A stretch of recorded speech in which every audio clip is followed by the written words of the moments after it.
Hi hello నమస్తే. నేను మీ కట్టా కార్తీక్. ఆంధ్రప్రదేశ్ రాజకీయాన్ని ఫాలో అయ్యే ఎవరికైనా, కొద్ది గొప్ప రాజకీయ అవగాహన ఉన్నటువంటి వ్యక్తులకి ఎవరికైనా వల్లభనేని వంశీని అరెస్ట్ చేయగానే మొట్టమొదట స్పందించే వ్యక్తి ఎవరు? దీన్ని ఖండించే వ్యక్తి ఎవరు?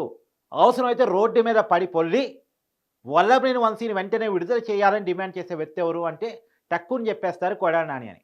ఇవాళ విజయవాడ పడమటి పోలీసులు హైదరాబాద్ గచ్చిబౌలిలో మైహోంబూజాలో నివాసం ఉంటున్నటువంటి వల్లభనేని వంశీని అరెస్ట్ చేయడానికి ఆయన ఫ్లాట్‌కి వెళ్లారు. వెళ్ళి వాళ్ళ కుటుంబ సభ్యులకి, వాళ్ళ భార్యకి నోటీస్ ఇచ్చారు. వల్లభనేని వంశీని మేము అదుపులో తీసుకుంటున్నామని చెప్పారు. అంటే కుటుంబ సభ్యులకి ఇన్ఫర్మేషన్ ఇవ్వాలి కాబట్టి. వల్లభనేని వంశీని మాతో రండి అని అడిగారు. అడిగినప్పుడు సహజంగానే వల్లభనేని వంశీకి కూడా తెలుసు నన్ను అరెస్ట్ చేస్తున్నారంటే విజయవాడ తీసుకెళ్తారు. తీసుకెళ్ళిన తర్వాత నన్ను కోర్టు ముందు హాజరుపరుస్తారు. తర్వాత కోర్టు రిమాండ్‌కి విధిస్తే జైలుకి పోవాల్సొచ్చిద్ది. సరే చట్టాన్ని ఫాలో అయ్యే ఎమ్మెల్యేకు మాజీ ఎమ్మెల్యే కాబట్టి అతనికి కూడా కొంత చట్టం తెలుసు కాబట్టి అతనికి కొంత ఐడియా వచ్చేసింది. కాబట్టి నేను బట్టలు మార్చుకొని వస్తానని పోలీసుని అడిగాను. పోలీసులు దానికి అవకాశం ఇచ్చారు. బట్టలు మార్చుకొని వస్తానన్న దానికి టైం ఇచ్చారు, అవకాశం ఇచ్చారు. అతను తన రూమ్‌లోకి వెళ్లారు. వెళ్ళిన తర్వాత మనకున్న సమాచారం మేరకు కొంతమందికి కాల్ చేసే ప్రయత్నం చేశారు. దాంట్లో కొడాలి నానికి వల్లభనేని వంశీ కాల్ చేశారు. కొడాలి నానికి కాల్ చేసి వల్లభనేని వంశీ అడిగినట్టు మనకొస్తున్న సమాచారం ఏంటి అంటే, నన్ను అరెస్ట్ చేస్తున్నారు పోలీసులు. విజయవాడ పడమటి పోలీసులు కిడ్నాప్ కేసు, దాడి కేసు, ఒక దళిత వ్యక్తిని ఇబ్బంది పెట్టాననేటువంటి కేసులో నన్ను ఇప్పటికే నోటీసులు ఇచ్చి అరెస్ట్ చేస్తున్నట్టు పోలీసులు చెప్పారు. ఇప్పుడు పోలీసులు మా ఇంట్లోనే ఉన్నారు. నేను పక్క రూమ్‌లోకి వచ్చి నీకు కాల్ చేస్తున్నాను. నన్ను విజయవాడ తీసుకొస్తారు. విజయవాడ తీసుకొచ్చే క్రమంలో పెద్ద ఎత్తున అనుచరులతో ధర్నా చేయాలి. నన్ను తీసుకొస్తున్న జీపును అడ్డుకునే ప్రయత్నం చేయాలి. వల్లభనేని వంశీని అక్రమంగా అరెస్ట్ చేశారు. అన్యాయంగా కావాలని రెడ్ బుక్ రాజ్యాంగం అమలు చేస్తుంది టీడీపీ ప్రభుత్వం. వల్లభనేని వంశీని వెంటనే విడుదల చేయాలి. కావాలని కుట్రపూరితంగా వల్లభనేని వంశీని అరెస్ట్ చేస్తున్నారని డిమాండ్ చేస్తూ పెద్ద ఎత్తున ఆందోళన కార్యక్రమాలు నిర్వహించాలి. వల్లభనేని వంశీని అరెస్ట్ చేస్తున్న విషయం విజయవాడలో భూకంపం సృష్టించాలి అని వల్లభనేని వంశీ కొడాలి నాని అడిగాడంట. అంటే దీంట్లో మనకొస్తున్న సమాచారం కొంత సహజంగానే ఫోన్ చేసి అరెస్ట్ అయినప్పుడు అరెస్టుకు నిరసనగా ఆందోళన కార్యక్రమాలు ఎవరైనా కోరుకుంటారు. ఏ నాయకుడైనా సరే తనను అరెస్ట్ చేసినప్పుడు తన అభిమానులు, తన అనుచరులు, తన పార్టీ కార్యకర్తలు, తన పార్టీని ఫాలో అయ్యే కార్యకర్తలు ఎవరైనా సరే వాళ్ళు పెద్ద ఎత్తున తన అరెస్టుకు వ్యతిరేకంగా నినాదాలు చేయాలి, ఆందోళన చేయాలి. దానివల్ల ప్రజల్లో అరెస్ట్ పట్ల సింపతి వస్తుంది అనేది ఏ నాయకుడైనా కోరుకుంటాడు. సహజంగా వల్లభనేని వంశీకి అత్యంత సన్నిహితుడు కొడాలి నాని. కొడాలి నాని చెప్పినందుకే వైసీపీలోకి వచ్చాడు వల్లభనేని వంశీ. అంటే వల్లభనేని వంశీకి ఏం స్వార్థాలు లేవంటే చాలా స్వార్థాలు ఉన్నాయి. ఆ రోజు తన మీద ఉన్న కేసుల్ని పక్కదో పట్టించుకోవడం కోసం, తను కొంత సంపాదించుకోవడం కోసం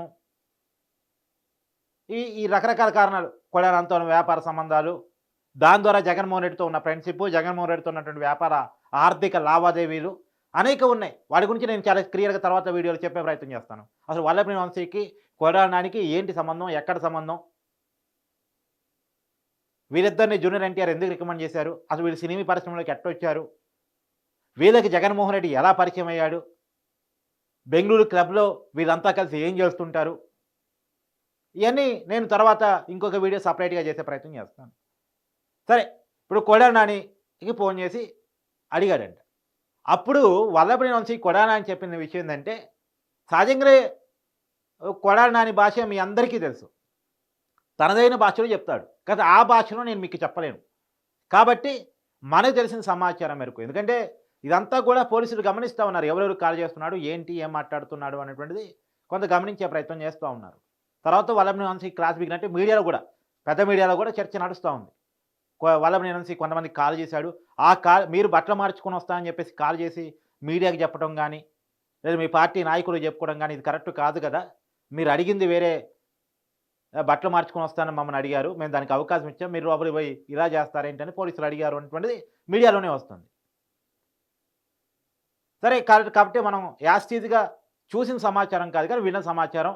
ఆ మైహోంబూజాలో అనేక మంది మనకు తెలిసిన వాళ్ళు కూడా ఉన్నారు, చుట్టుపక్కల కూడా ఉన్నారు. వల్లభనేని వంశీని అరెస్ట్ చేస్తున్నప్పుడు అక్కడికి వచ్చి చూసినటువంటి వాళ్ళు కూడా ఉన్నారు. ఆ పక్క ఫ్లాట్ వాళ్ళు.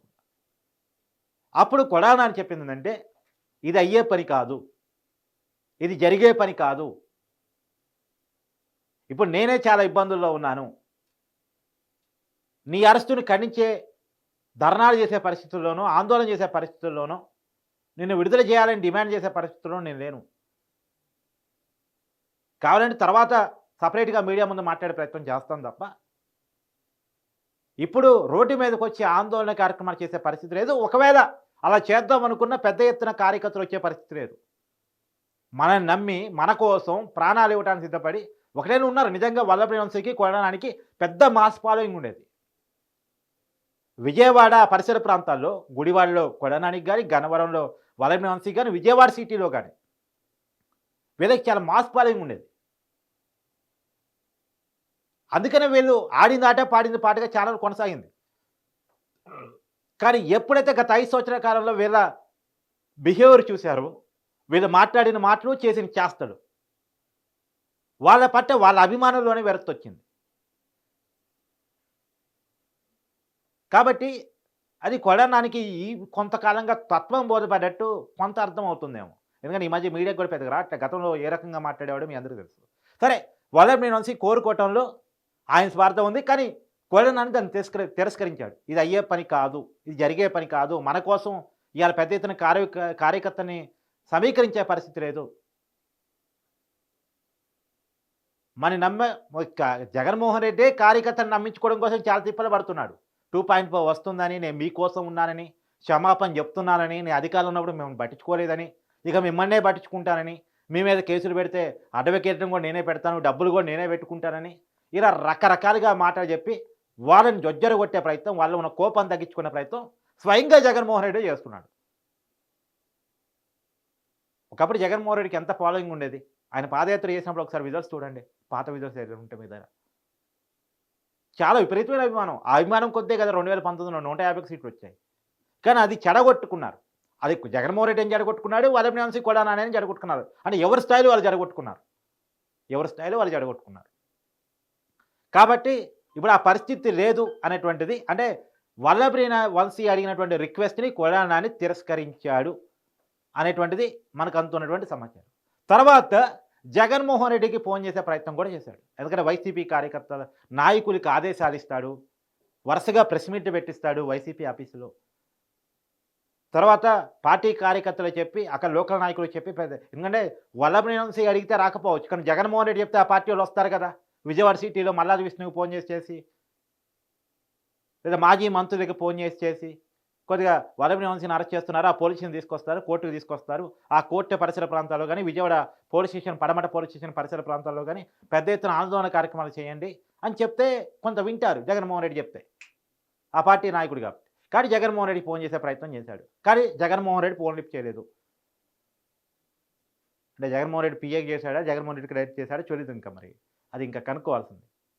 అంటే జీవుడి కృష్ణమోహన్ గారికి ఏమైనా చేశాడా, ఇంకెవరికైనా చేశాడా చూడాల్సింది. కానీ ఫోన్ లిఫ్ట్ చేయలేదు. తర్వాత వాళ్ళ మీడియా ఉంటుంది కదా, వైసీపీ అఫీషియల్ మీడియా ఛానల్కి కాల్ చేసి నన్ను ఇట్లా అరెస్ట్ చేస్తున్నారు అని చెప్పాడు. తర్వాత వాళ్ళు ఆటోమేటిక్గా స్పందించారు. వాళ్ళు వచ్చారు. అది అక్రమ అరెస్ట్ అని వాళ్ళ కోణాలు, వాళ్ళు ఊకదంపుడు ఉపన్యాసాలు వాళ్ళు ఇస్తూ ఉన్నారు. మరి అక్రమ అరెస్ట్ అయితే నిజమే కదా. గన్నవరం టీడీపీ ఆఫీస్ మీద జరిగిన దాడి కళ్ళ ముందు కనపడుతుంది కదా. ఆ దాడి జరిగినప్పుడు ఈ పర్టికులర్ సత్యవర్ధన్ మీద జరిగినటువంటి దాడి కూడా ఆ రోజు ఆయన చెప్పిన ఆ వీడియో బైట్స్ కూడా కనబడుతున్నాయి కదా. మరి ఇక దానికి వాళ్ళు ఏం సమాధానం చెప్తారని పక్కన పెట్టేస్తే, సో జరుగుతున్నటువంటి పరిణామాలు. కానీ ఇక్కడ ఆసక్తికరమైన పరిణామం ఏంటంటే, ప్రాణ స్నేహితుడు అనుకున్నటువంటి వ్యక్తి అంటే ఆయనేమో స్పందించలేను అని చెప్పాడు. ఏ నాయకుని నమ్మైతే వల్లభనేని వంశీ వెళ్ళాడు, ఆ నాయకుడు అసలు ఫోనే లిఫ్ట్ చేయలేదు. ప్రాణ స్నేహితుడేమో కుదరదు అన్నాడు, నమ్మిన నాయకుడేమో వదిలేశాడు. సో కాబట్టి ఎప్పటికైనా వల్లభనేని వంశీకి తత్వం బోధపడుతుందా అనేటువంటిది చూడాల్సిన పరిస్థితి కనపడుతుంది.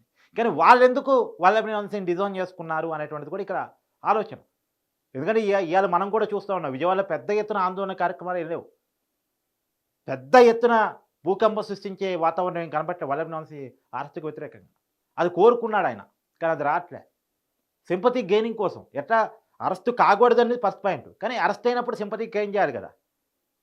అసలే గట్టి వాయిస్ ఉన్నటువంటోళ్ళు కదా! సరే చూద్దాం మరి రాబోయే కాలంలోని వైసీపీ ఏ రకంగా స్పందిస్తే ఏంటి అనేటువంటిది రివ్యూ చేసుకొని మరి చేస్తారా ఏంటి అనేటువంటిది చూడాలి.